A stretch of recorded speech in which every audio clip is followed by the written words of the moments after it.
na Trina Pod. Hoje a gente está com uma convidada especial para comemorar o Dia dos Avós, um dia especial dessas pessoas incríveis que geralmente são os segundos pais dos nossos filhos. Falar sobre terceira idade é muito importante, etarismo, 50 a mais, mesmo porque eu estou chegando nessa idade e eu estou precisando de uma geriatra para chamar de minha. E hoje a gente está aqui com a Ana Eduarda Tânios, formada pela residência da Faculdade de Medicina do ABC, a nossa faculdade, e ela fez geriatria na Faculdade de Medicina da USP e está fazendo fellow pela USP também em promoção à saúde. Bem-vinda, Duda! Bem-vinda, e eu quero que você conte um pouquinho pra gente, que muita gente não sabe que antes de ser geriatra, você é clínica médica, né? Então ela é clínica, ela pode tratar de todas as pessoas de várias maneiras. E o que é a geriatria? Quando eu devo ir ao geriatra? Me conta um pouquinho, porque isso é muito confuso. Eu posso já te chamar de minha geriatra? Com certeza, para mim vai ser um prazer. Ai, obrigada, meninas, pelo convite. É muito importante para mim estar aqui falando de um tema que eu amo e acredito tanto. E disseminando essa informação, já que a geriatria muitas vezes não é tão entendida por aí. Então, vamos lá. Quando ter um geriatra, né? Então, o que é a geriatria primeiro, que você me perguntou? Geriatria é a especialidade que cuida do envelhecimento. Veja que em nenhum momento eu falei que cuida do indivíduo idoso, que cuida do envelhecimento. E quando começa o nosso envelhecimento? O nosso envelhecimento, ele começa no momento que a gente nasce. Então, a gente nasce, a gente começa a envelhecer.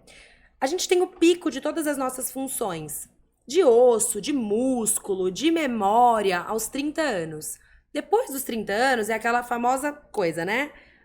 Tudo começa a cair, tudo começa a descer. E o envelhecimento se acelera, até que vai se acelerando cada vez mais. Então, quando procurar um geriatra? Eu sempre falo que a hora de procurar um geriatra é a hora que você se preocupa com o seu envelhecimento. É a hora que você olha e fala, eu quero envelhecer com qualidade. O geriatra é o médico que vai te olhar como um todo, que não vai tratar a doença, ele vai tratar a pessoa, que não vai olhar para uma parte do corpo, ele vai olhar para você como inteiro, para o seu corpo físico, mental, espiritual. O geriatra, ele faz toda a parte de prevenção e promoção de saúde. Então, o que a gente pode prevenir de doenças? Quais exames a gente tem que fazer para que não tenha algo grave no futuro? O que eu vou ensinar para o paciente? Atividade física, como comer, como dormir, como nutrir o seu corpo adequadamente para você chegar bem lá na frente. Então, é sobre ter qualidade de vida hoje e amanhã. Então, quanto antes, eu sou suspeita, mas quanto antes ter o seu geriatra, melhor. Eu mesma atendo pacientes de 30, 20, como você mesmo disse, antes eu sou clínica. Então, quanto antes, melhor, porque a gente consegue programar esse envelhecimento, né? Como você quer chegar lá na frente. E aí a gente consegue fazer isso quanto antes. É legal falar, né, que a clínica médica, imagina, a Duda, ela fez medicina, são 6 anos, é importante falar isso, mas Sim. Clínica médica são 2, né? Isso, 2 anos. E mais 2 de geriatria, e agora fazendo um fellow em promoção à saúde. Então, olha quanto tempo ela está estudando para poder cuidar de um ser humano da maneira mais completa, né? E é muito interessante que você fala, a gente envelhece a partir do momento que a gente nasce. Exatamente. Né? E é o que eu falo, né, Lu? Envelhecer não é uma escolha. Agora, como envelhecer sempre é uma escolha de como a gente pode ter uma vida melhor, mais saudável, com mais qualidade. E bora envelhecer com dignidade, como eu sempre, é meu lema. Com certeza. Então, acabou aquele papinho que quem escolhe o geriatra é a família, não é o paciente. Porque a gente tem que esperar ficar bem velhinho para a família levar a gente lá de bengalinha no geriatra. Não é mais isso, né, Ana? Não, Mônica, na verdade, o princípio que a gente mais preza dentro da geriatria é a autonomia. O idoso ou a pessoa cuidando dela mesma. Tanto quando ela ainda não é um indivíduo idoso, então, né, eu quero me cuidar, vou procurar um geriatra eu mesmo, ou quando já é idoso, eu quero que essa pessoa chegue lá com autonomia, que ela saiba fazer as suas escolhas, que ela tenha independência. Muito do que a gente fala de envelhecimento saudável é sobre isso, é chegar lá tomando as suas próprias decisões. Então, isso é muito importante. Outra coisa, né? A gente falou um pouquinho ali da palavra etarismo, que está muito em alta.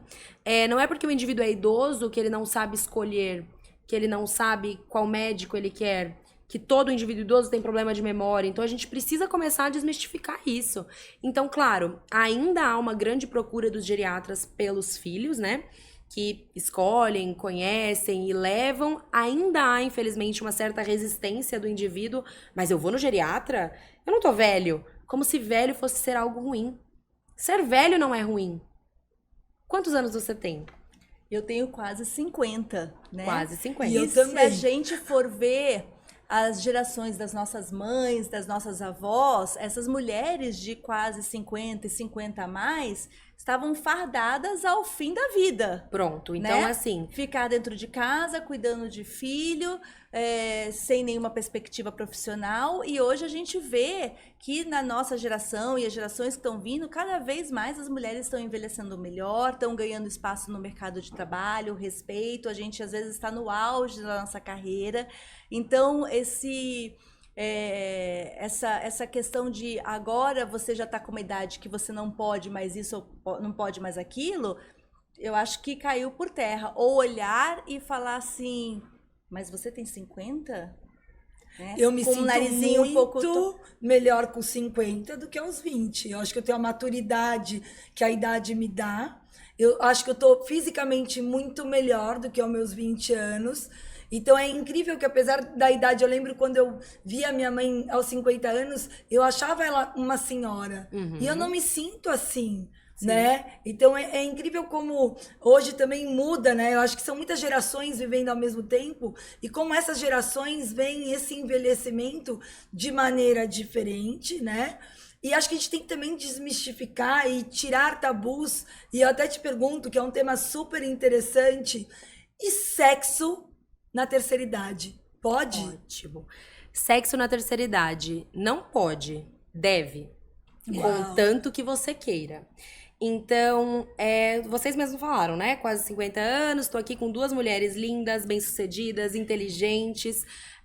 Imagine só, uma mulher de 50 anos antes, como vocês mesmos falaram. Ah, aquela senhora.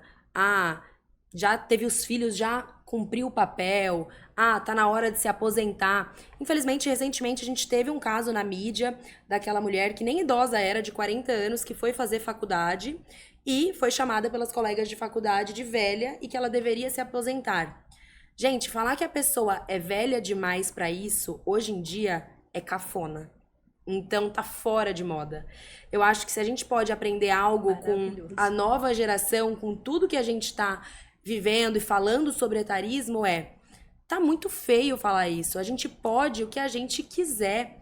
Imagina, hoje em dia vocês, ginecologistas, o que a reposição hormonal faz por uma mulher? Antes, não, uma mulher pós-menopausa, você tem que aguentar isso, né? Aceita que dói menos. Aceita que dói menos, sendo que hoje em dia a gente tem várias opções para mulher pós-menopausa, vocês sabem melhor do que eu, inclusive. Então, assim, essa história de aceita que dói menos, envelhecer é difícil mesmo, depois dos 50 tudo cai, isso só quando você não tem um geriatra para chamar de seu. E uma gineco para repor seu hormônio. Exatamente. Necessidade, né? Exatamente. E a reposição, muita gente se fala só da reposição hormonal feminina, né? Sim. E os homens também envelhecem, talvez um pouco mais tarde que nós mulheres, mas a andropausa também chega. Sim. A andropausa, para quem não sabe, é a menopausa do homem, né? A menopausa é 1 ano sem menstruar. Acho que é legal a gente colocar alguns dados que todo mundo fala assim, quando eu entro na menopausa? Então, definição de menopausa, 1 ano sem menstruação. Um pouco antes da menopausa é o climatério, onde nossos hormônios começam a bagunçar. Ali, talvez, a gente tenha que fazer algumas intervenções hormonais também, né? E a andropausa, a menopausa do homem. E o homem, muitas vezes, também precisa de reposição hormonal. Sim. E pouco se fala disso também, né? Exatamente. Que é importante falar. E eu acho bacana falar que essa questão da reposição, ela melhora muita qualidade de vida. São poucas as contraindicações, geralmente histórico de câncer de mama ou antecedente importante de câncer de mama, fenômeno de tromboembólicos, infarto agudo do miocárdio. Tirando isso, as mulheres e os homens também podem tirar um excelente proveito Mas você da sabe, reposição. Monique, eu fui num congresso há pouco falando de envelhecimento, reposição hormonal, e tinha lá uma sala só falando de câncer e reposição hormonal. E isso também está desmistificando. Sim. Então, a questão do câncer de mama, é diferente você usar um estrogênio conjugado, que era o que a gente usava lá antigamente, para Existem alternativas, alternativas. E é isso que eu ia até concluir. Isso precisa ser visto, inclusive, de forma individualizada e personalizada. Acabou essa história de que a reposição é o mesmo by the book para todos, na mesma dose para todos, naquele remédio de farmácia que é engessado para todos ou para ninguém. E morre com o seu calorzão, com a sua ansiedade, com a sua insônia e com a sua falta de libido. Isso não existe mais, gente. E essa questão da sexualidade, né? Eu gosto muito de uma frase que eu falo para os pacientes, né? Sexualidade não tem prazo de validade. Então, até o último suspiro, você pode ter sexualidade. E sexualidade é algo muito mais amplo. Então, a sexualidade, ela pode mudar com o envelhecimento. Eu ouvi uma vez um paciente que eu atendi num ambulatório de sexualidade falando, doutora, depois que eu envelheci, a minha sexualidade mudou muito. Eu comecei a enxergar sexo como algo muito maior. Falei, o que vocês têm feito? Como é que tá isso? Não sei o quê. A gente faz carinho e massagem todos os dias. E isso me dá muito prazer. Como outras pessoas precisam da penetração, como outras pessoas preferem usar brinquedinhos, isso é muito individual de cada um. Então, as pessoas envelhecem e os desejos continuam. Eles podem mudar, mas eles continuam. E a gente tem que tomar muito cuidado, porque como profissional de saúde, a gente não pode ser a barreira, a gente tem que ser o facilitador. Então o paciente chega pra você tem que perguntar, faz parte da consulta. E a sua sexualidade? Muitas vezes eles assustam, né? Porque não sabem nem que é possível, principalmente mulheres. Então, o homem envelhece, mas tudo bem, tem o Viagra, né? Que a gente vai falar um pouquinho sobre isso. Mas e a mulher? Quem olha pra mulher? A mulher que pós-menopausa tá ressecada, tá com dor, faz sexo só pra agradar o marido.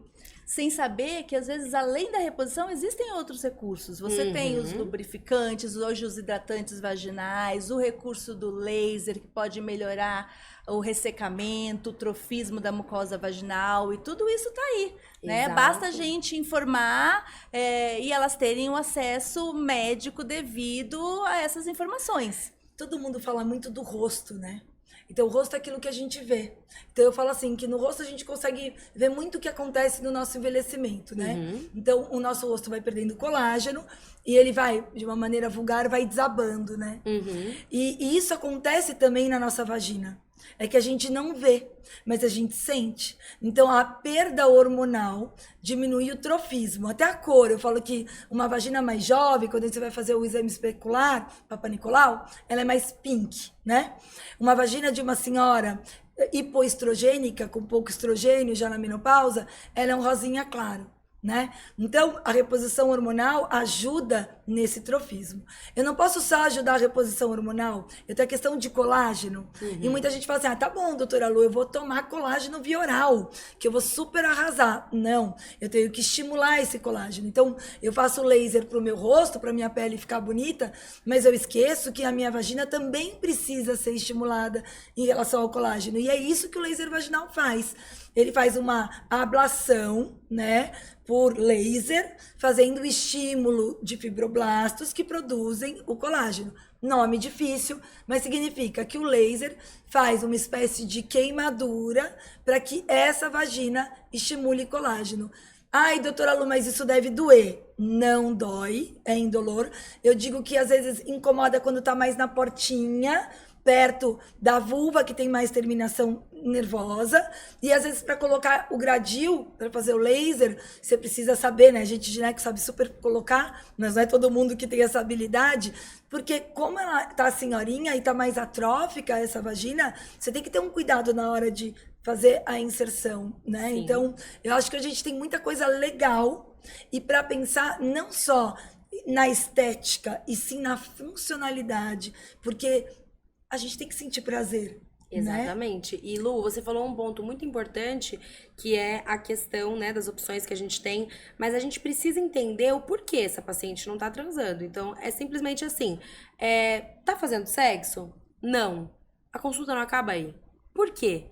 Pode ser incontinência urinária, a paciente perde xixi, então ela tem vergonha de fazer sexo porque ela perde xixi, vai ficar um momento desconfortável.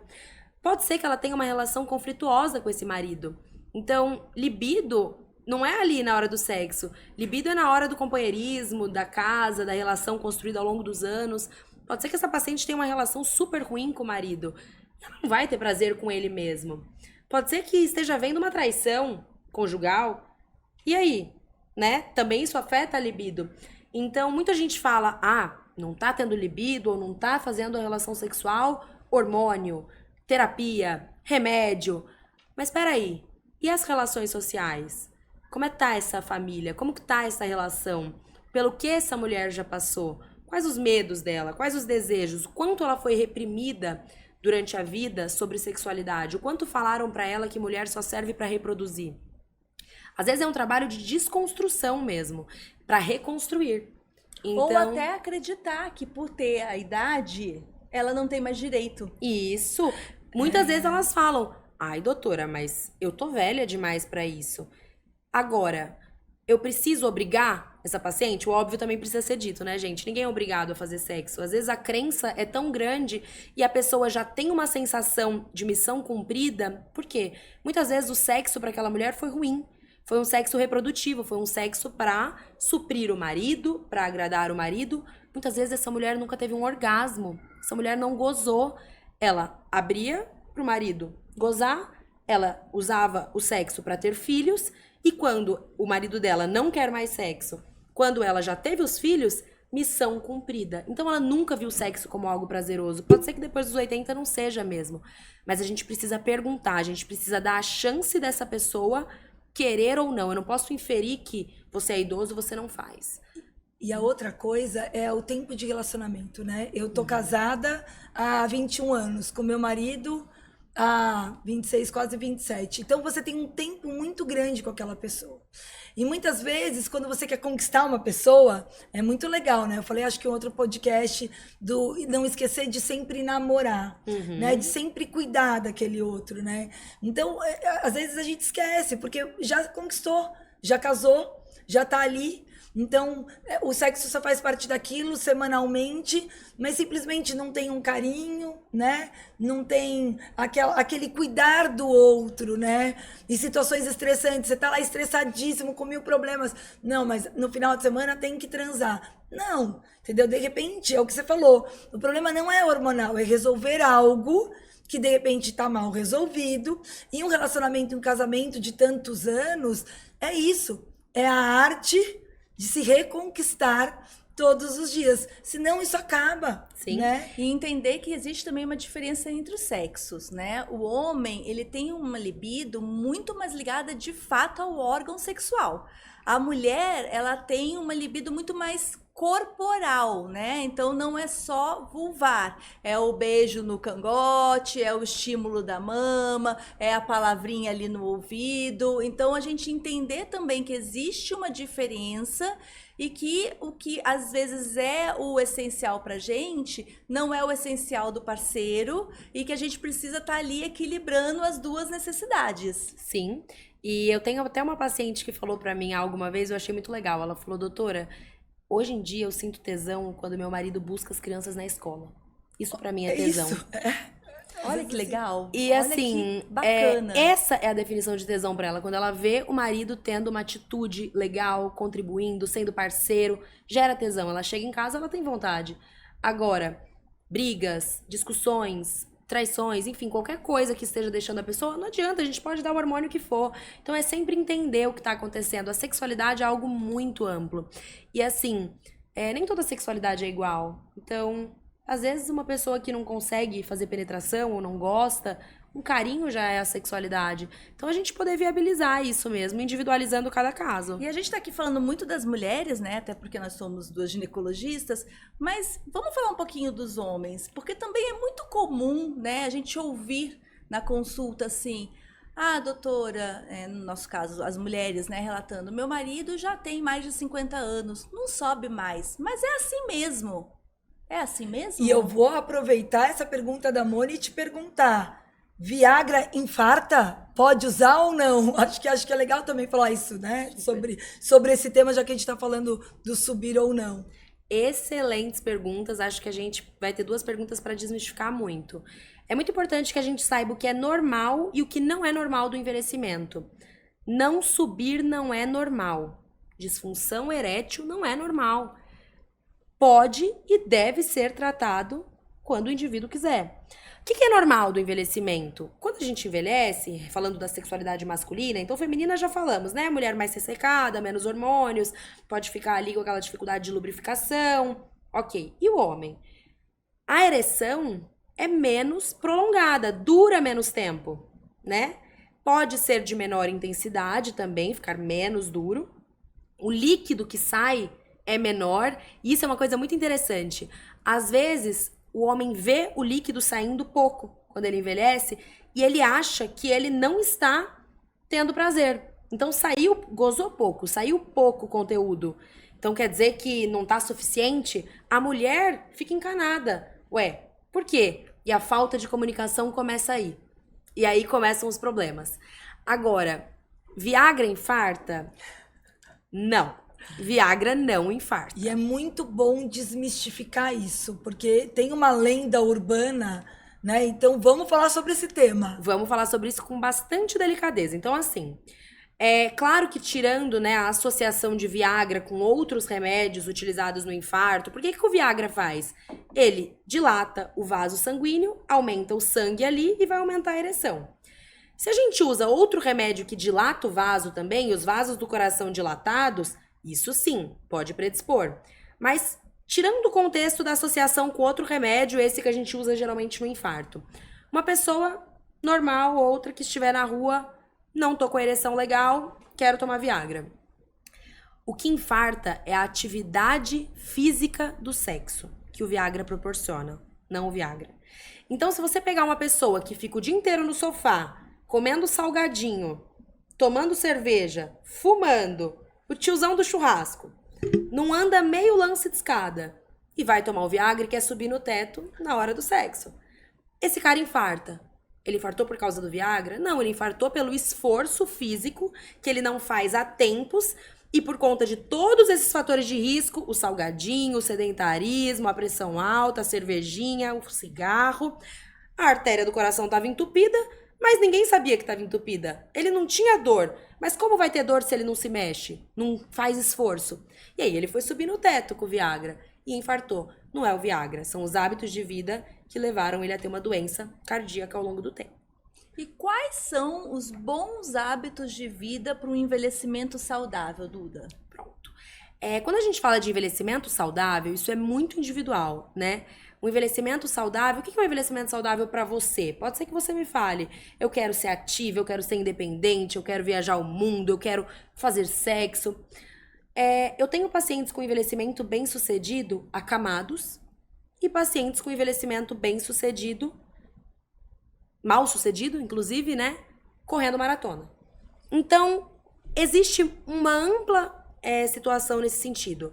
A gente fala em saúde física, mental e espiritual, geralmente, e social.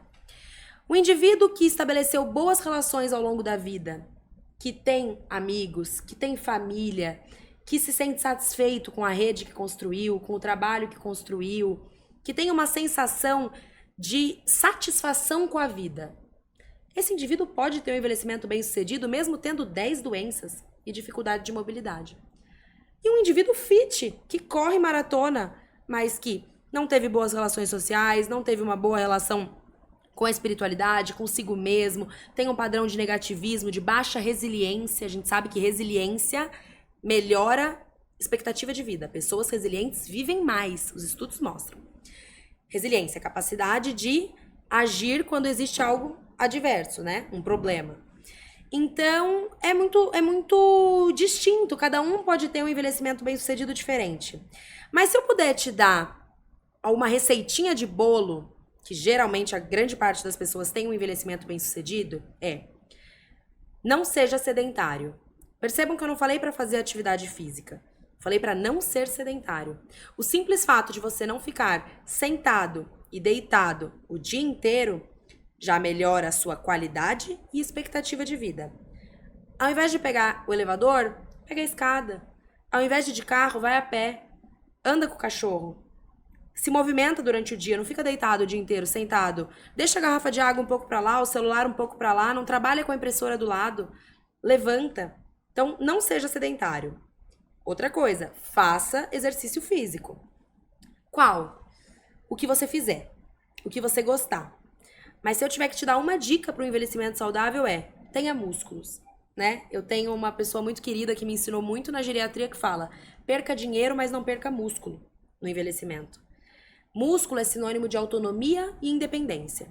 Então, musculação, pilates, ou seja, exercício resistido. Idosos têm que treinar exercício resistido. Mais um mito. Idoso tem que fazer só hidroginástica? Não. Pelo contrário, né? É através do exercício resistido que a gente melhora a massa óssea, previne osteoporose, previne quedas, melhora a memória, melhora a sua independência.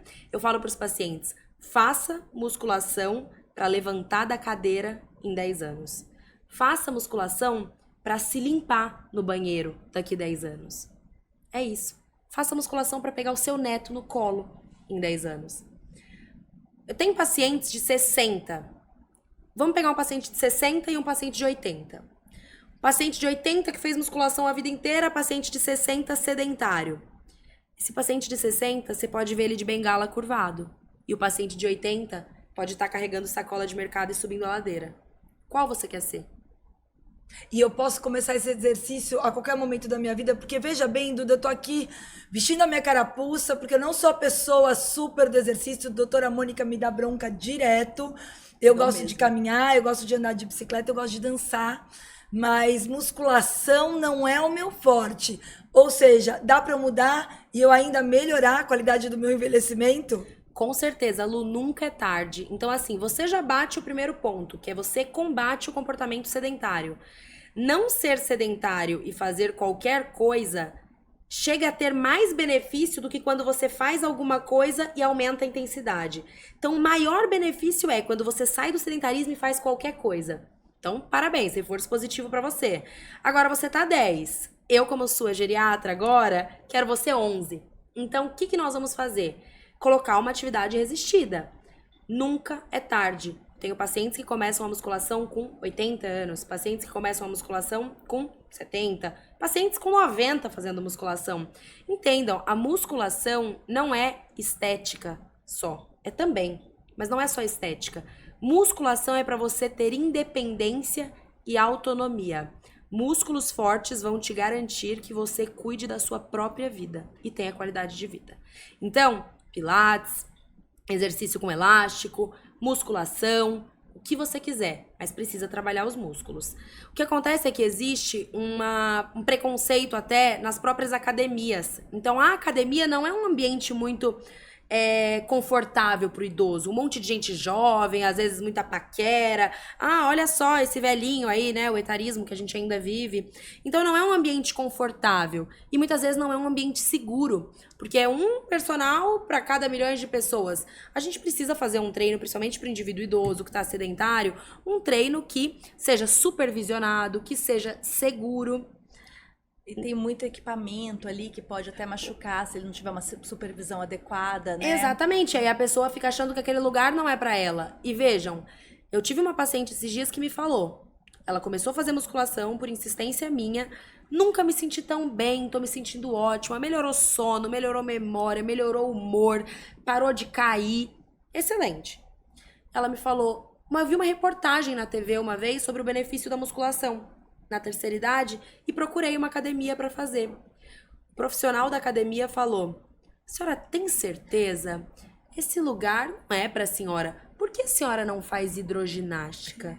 Então, gente, quer fazer hidroginástica? Façam hidroginástica, mas façam musculação também. Ô, Duda, eu já aqui tentando me matricular e pensando no meu problema com a musculação. Aqueles exercícios de preguiçoso, que você põe aqueles coletes que fazem aquelas contraturas musculares.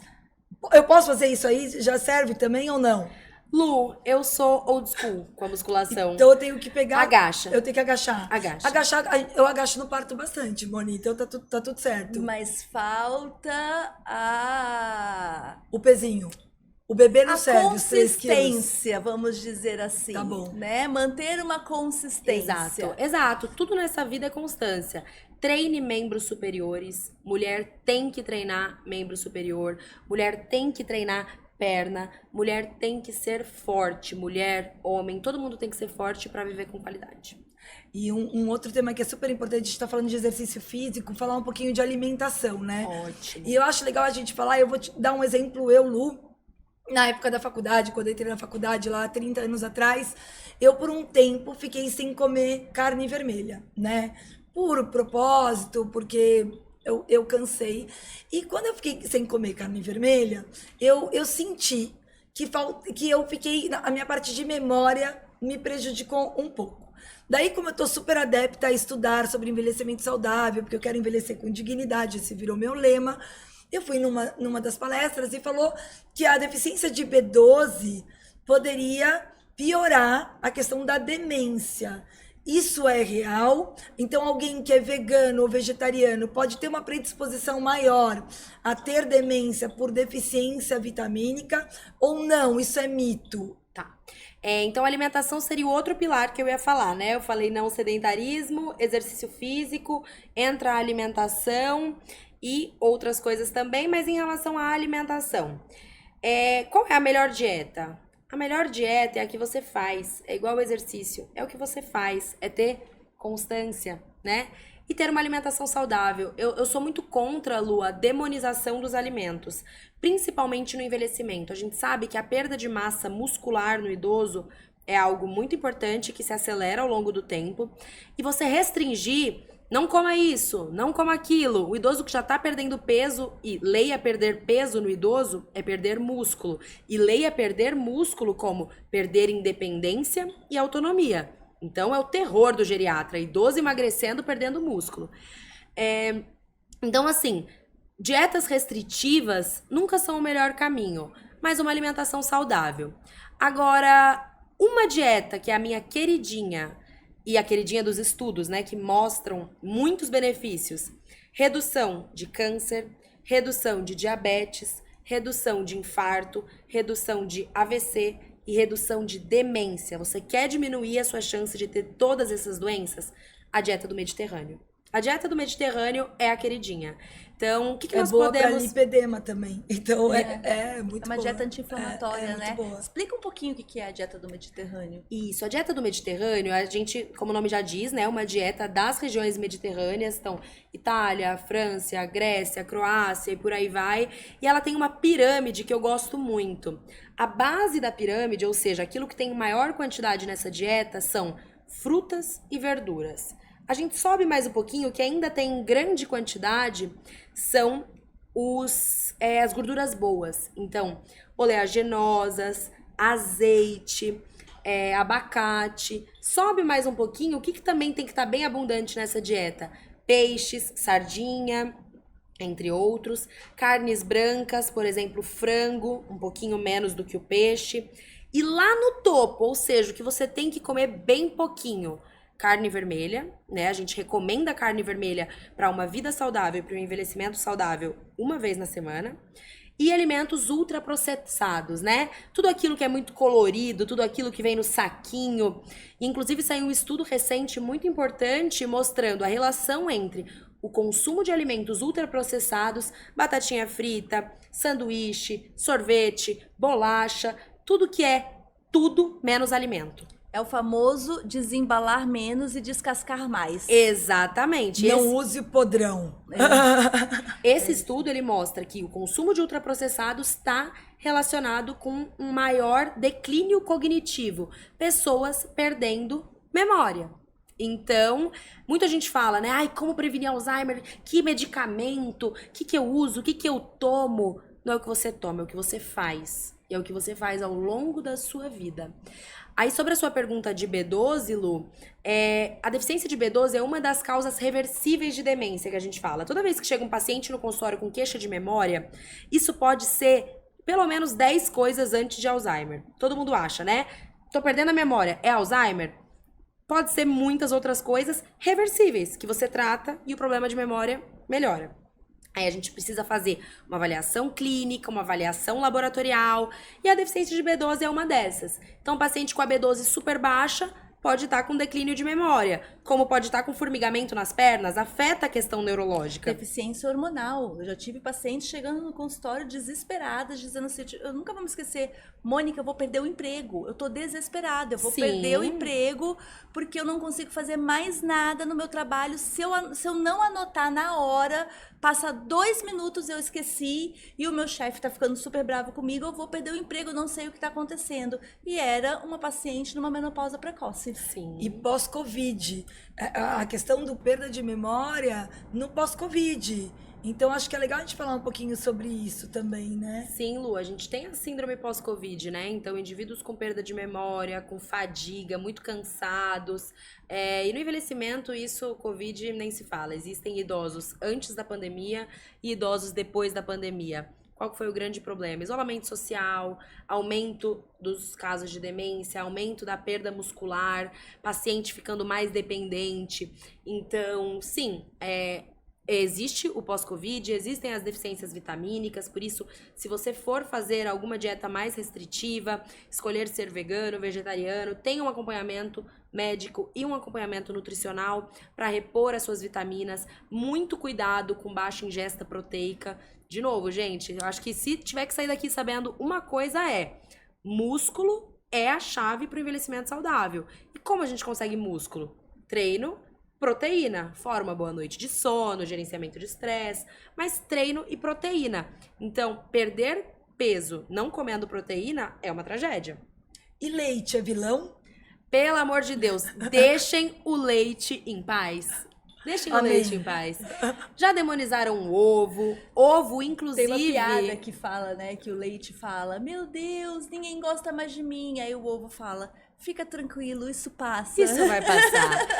Porque assim, o ovo, inclusive, você sai do meu consultório com 2 coisas. Aprendendo a comer ovo e fazer musculação. E tomar vinho. Então, resveratrol na veia. Exatamente. Então, assim, o ovo é uma excelente fonte de proteína, principalmente porque os indivíduos idosos muitas vezes não gostam de comer muito carne vermelha, tem alguns problemas de digestão ou outras carnes mais pesadas, então eu aposto no ovo. Agora o leite, gente, deixem o leite em paz, o leite é uma excelente fonte de proteína e cálcio. Qual que é o grande problema das mulheres? Perda de massa óssea. As mulheres pós-menopausa, o que acontece com o osso delas? Primeiro que, como músculo, o osso ele chega no seu auge aos 30 anos. Então, a sua ingesta de cálcio, a sua musculação, tudo tem que estar desde antes para construir um bom osso até os 30. Depois dos 30, começa a perda natural e depois da menopausa, despenca. Como que a gente cuida do osso? Cálcio.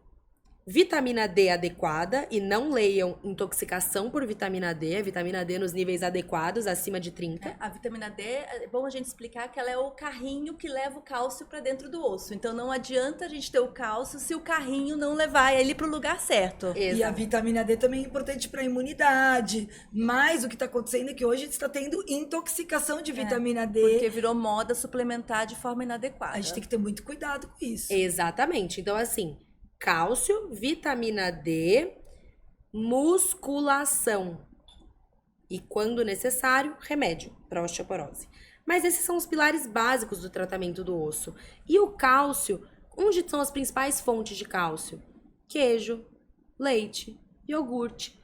E aí o paciente não tem nenhuma intolerância. O paciente gosta de leite, de iogurte, de queijo. E chega lá no médico, você tem que parar de tomar leite, porque o leite é inflamatório, o leite. O que acontece com esse paciente?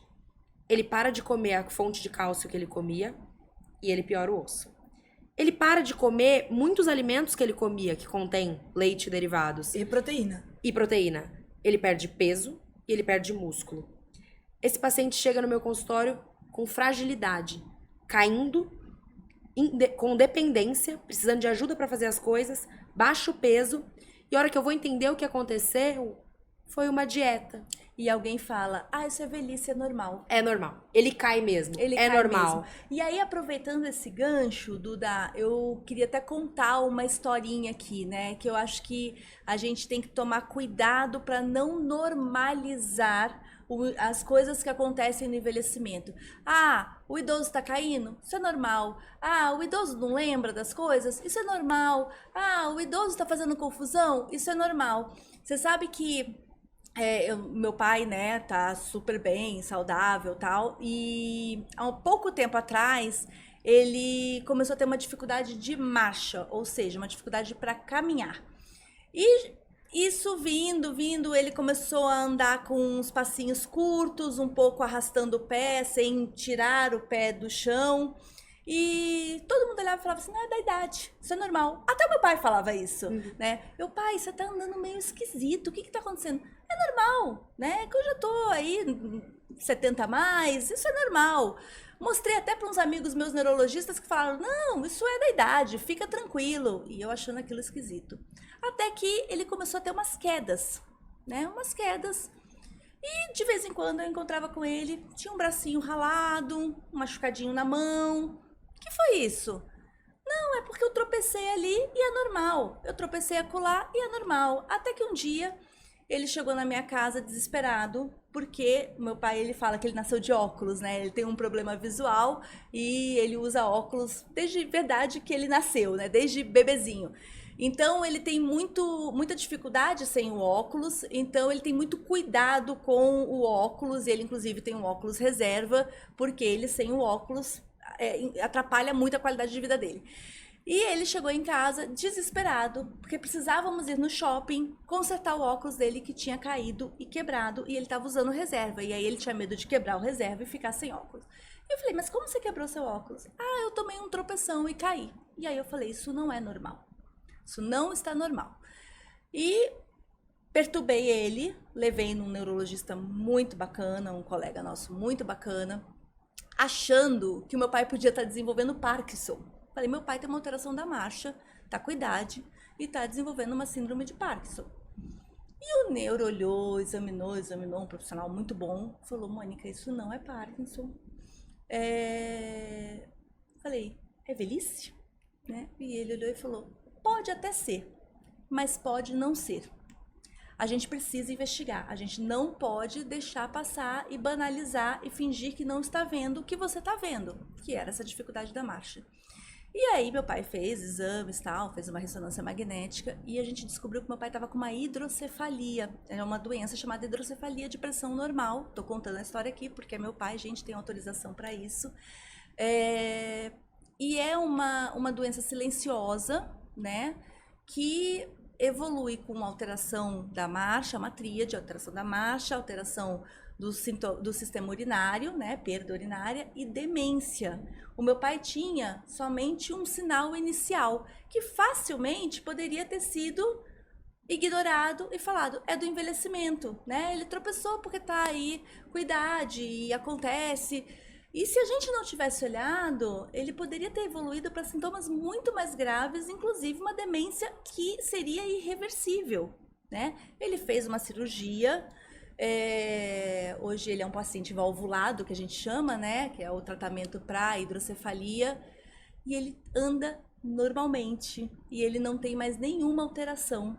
Por uma coisa que hoje e até o neuro falou para mim, quantas pessoas idosas a gente fala, tá demente por conta da idade, a tal da demência senil, né?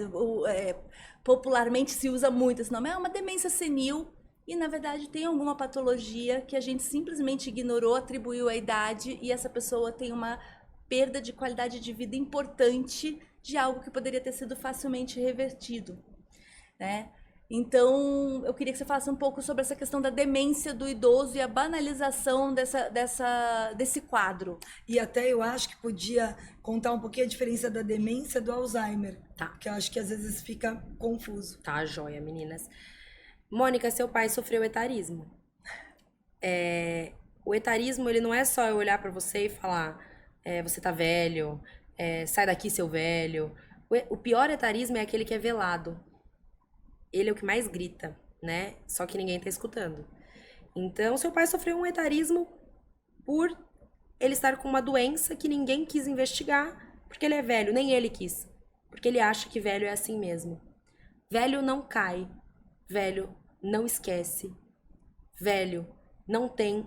Ele pode ter todas essas condições, elas são mais frequentes com o envelhecimento.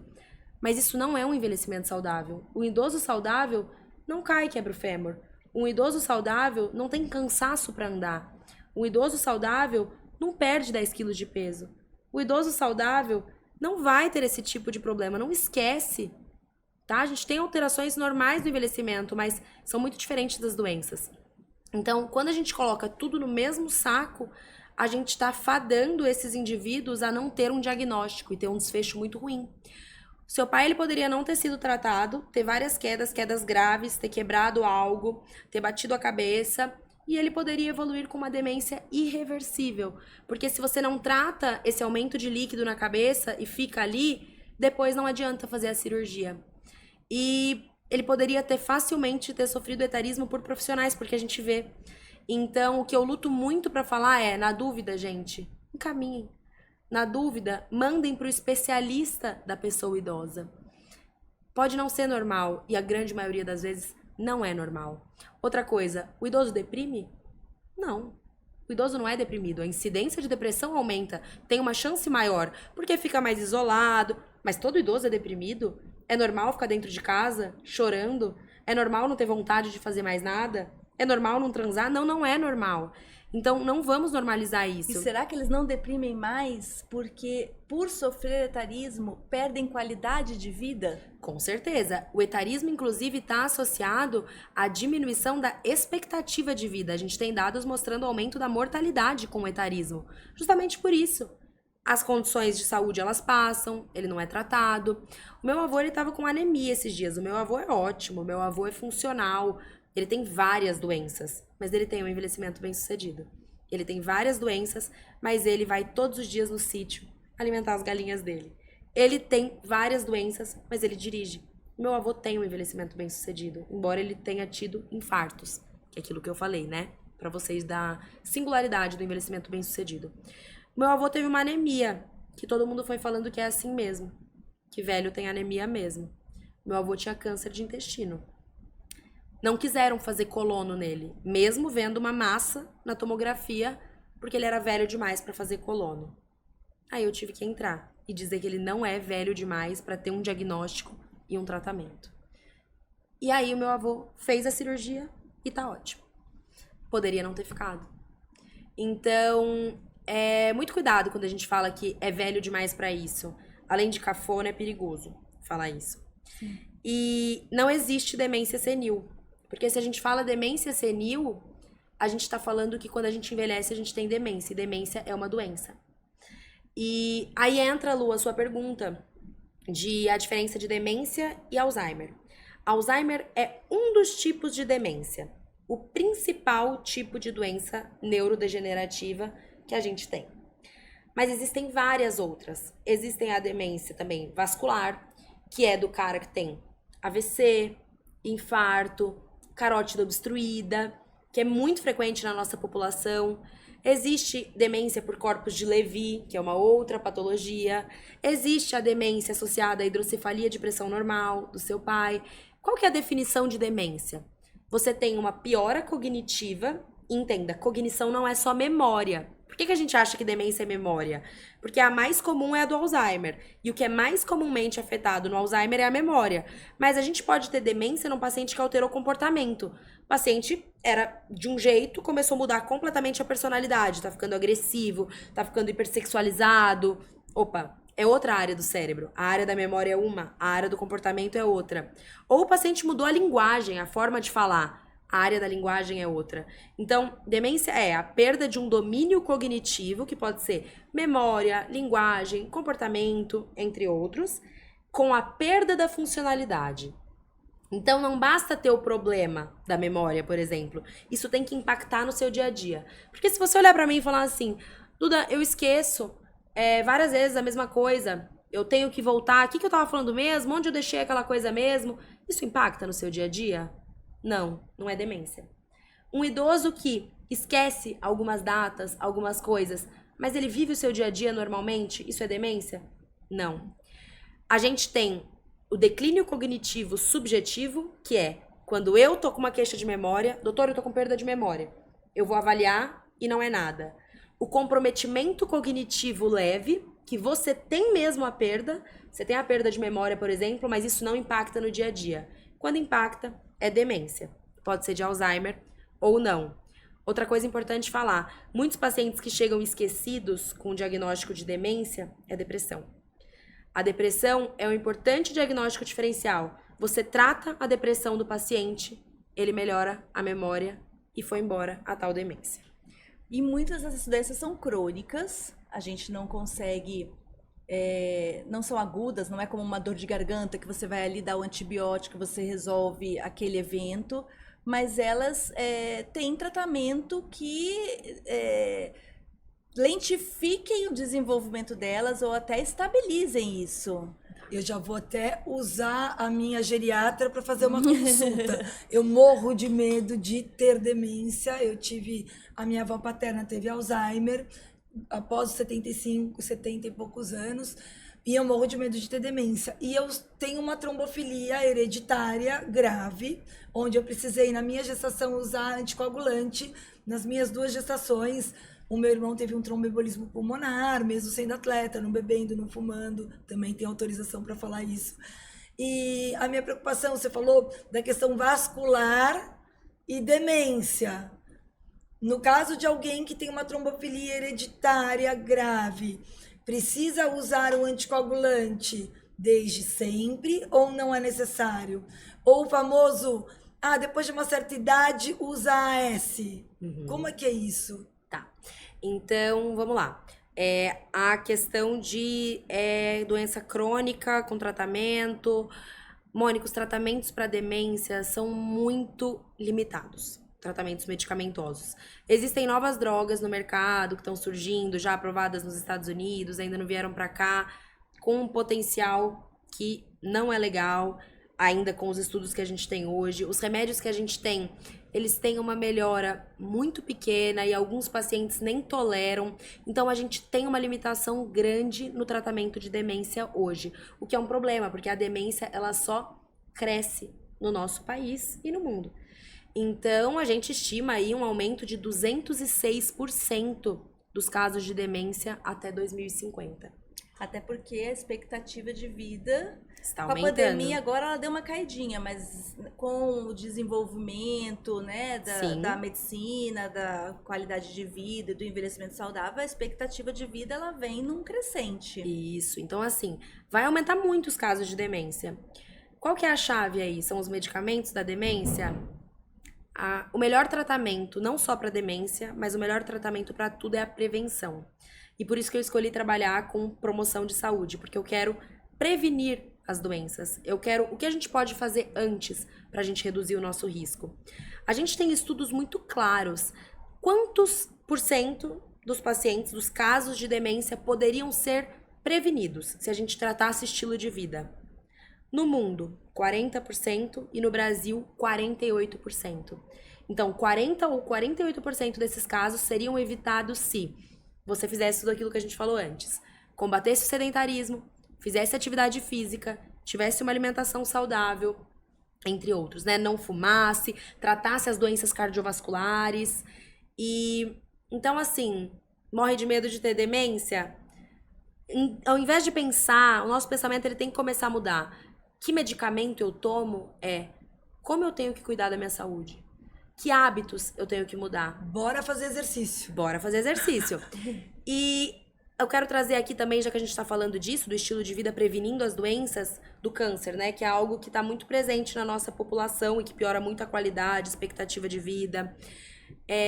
Vocês sabem quanto % dos cânceres são livres de genética? Então, assim, que a causa não é genética, que a causa é estilo de vida, poderia ter sido modificado. Vocês sabem quantos %? De 70% a 90% dos casos de câncer poderiam ser evitados tratando estilo de vida. Eu falei uma vez, né, que eu fiz um vídeo. Câncer é um produto do acaso ou das suas escolhas? Então, as nossas escolhas, elas interferem diretamente nas principais doenças que a gente vai ter ao longo da vida.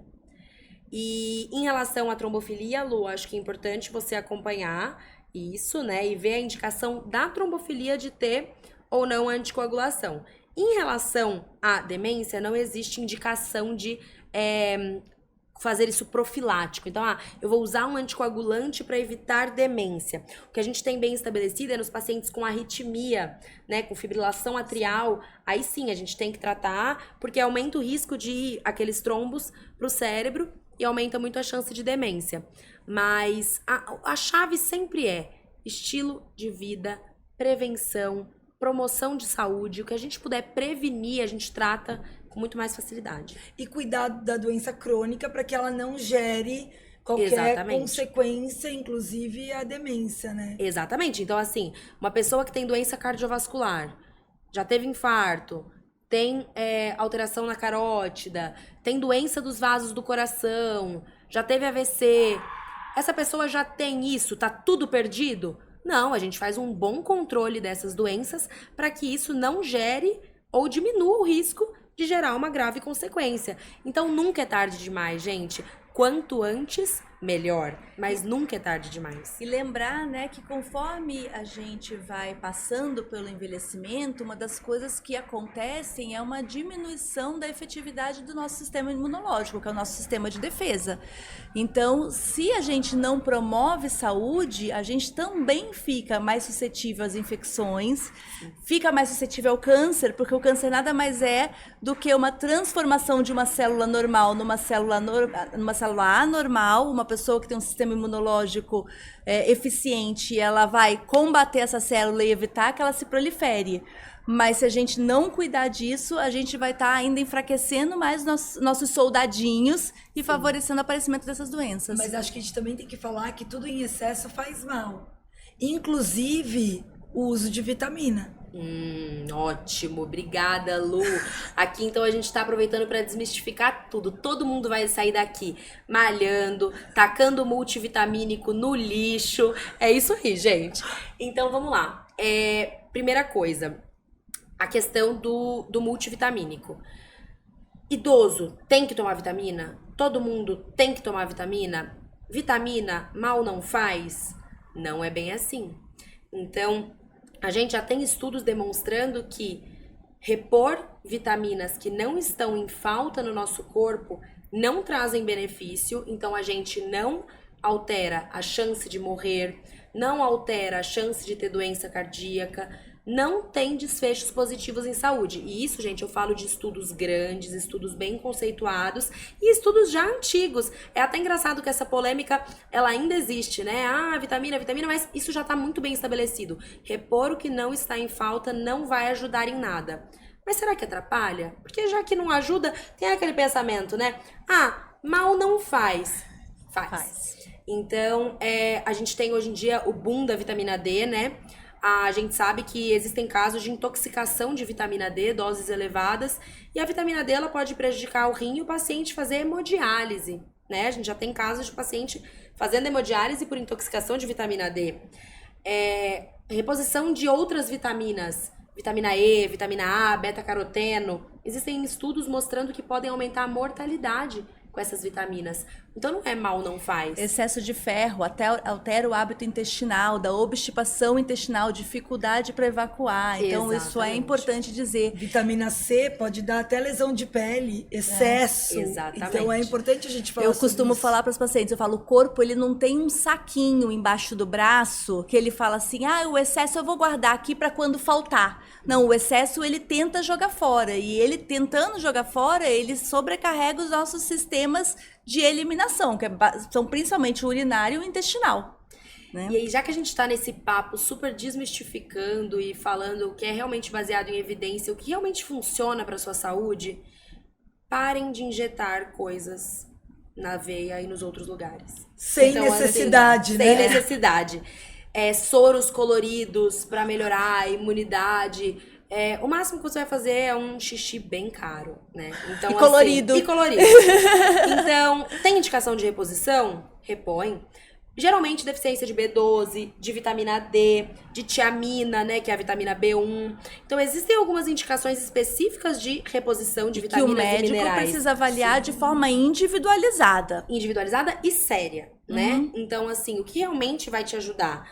E se você tiver uma alimentação saudável e balanceada, dificilmente você vai ter deficiência de vitamina, dificilmente você vai ter deficiência de micronutrientes.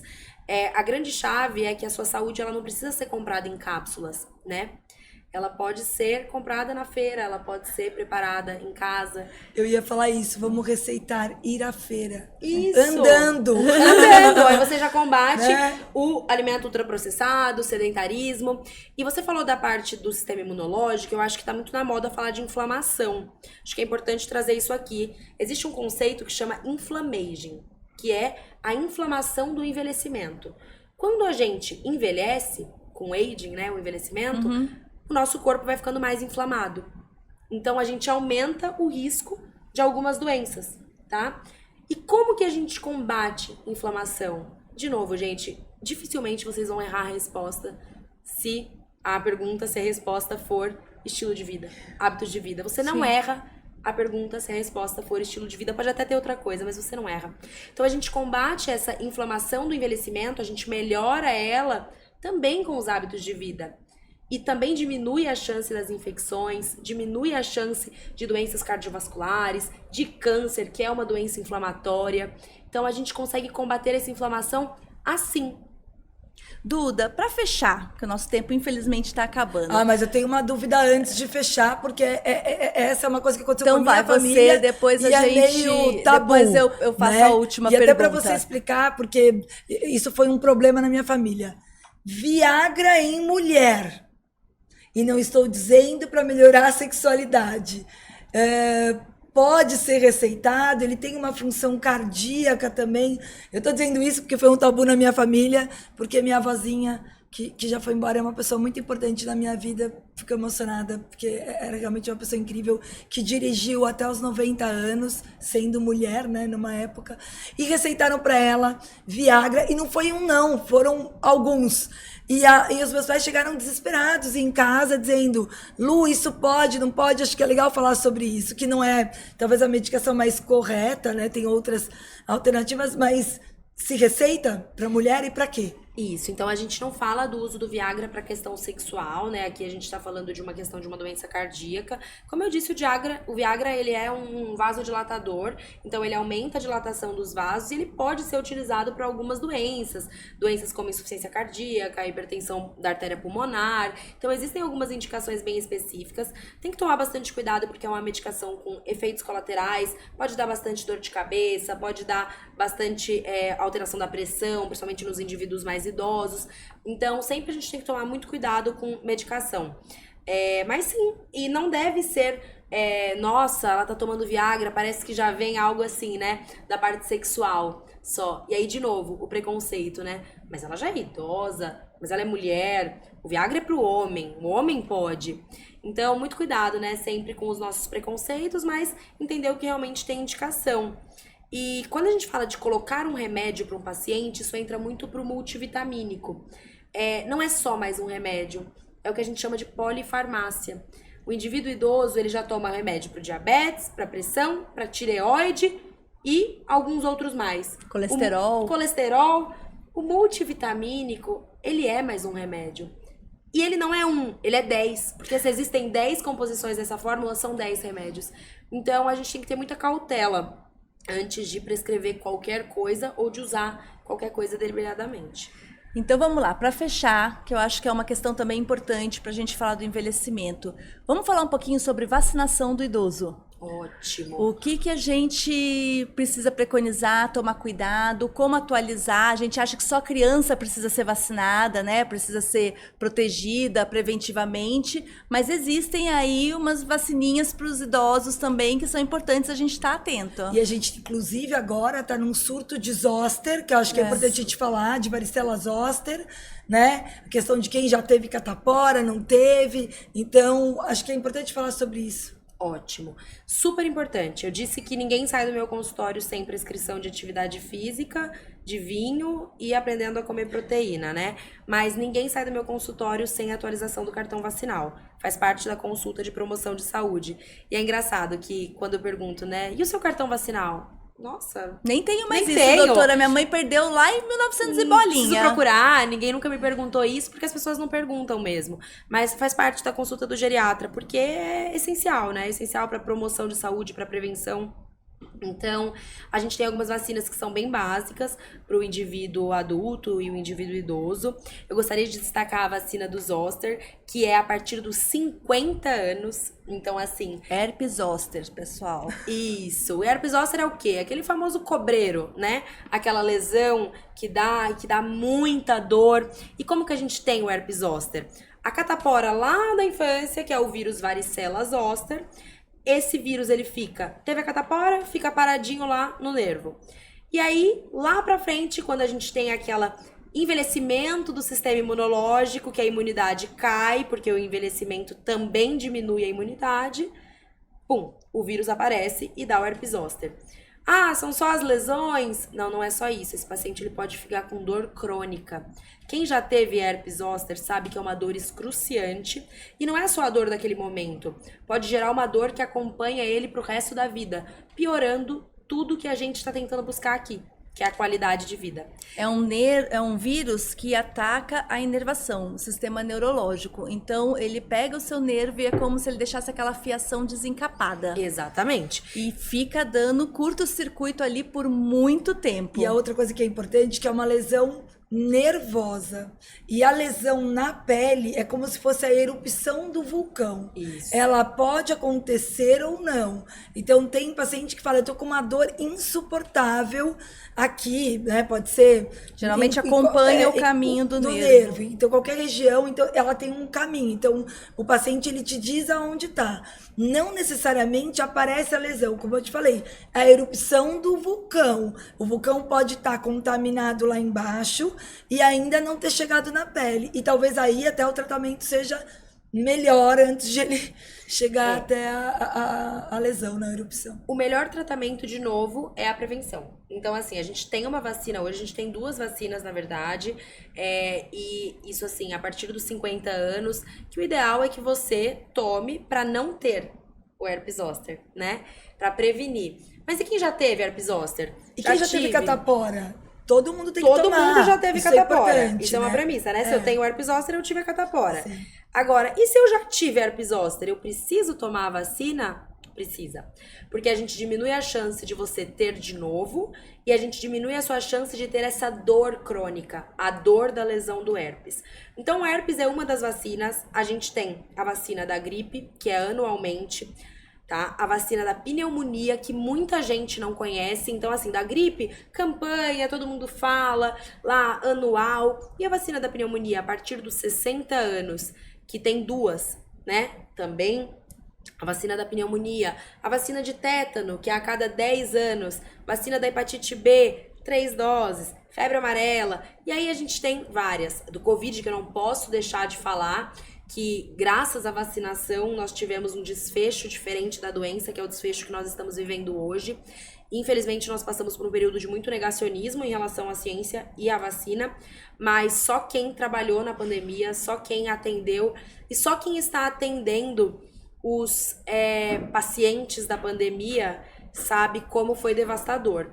Então, graças à vacina, a gente consegue estar num cenário hoje muito melhor. Então, é uma recomendação 1A, vacinem-se, né? Protejam-se, a ciência tá aí para isso, para ajudar a gente, e levem o seu cartãozinho vacinal, a sua receitinha de medicamentos nas consultas, e se não tiverem, a gente atualiza tudo. Duda, queria muito te agradecer, foi ótimo esse bate-papo, espero muito que vocês tenham gostado e aproveitado, porque é o que a gente falou, estamos envelhecendo desde o momento que nascemos. E é isso aí. Duda, Obrigada, super viu? Obrigada. já conquistou meu coração e você já tem uma paciente nova que eu vou prometer que eu sair aqui com alguma missão.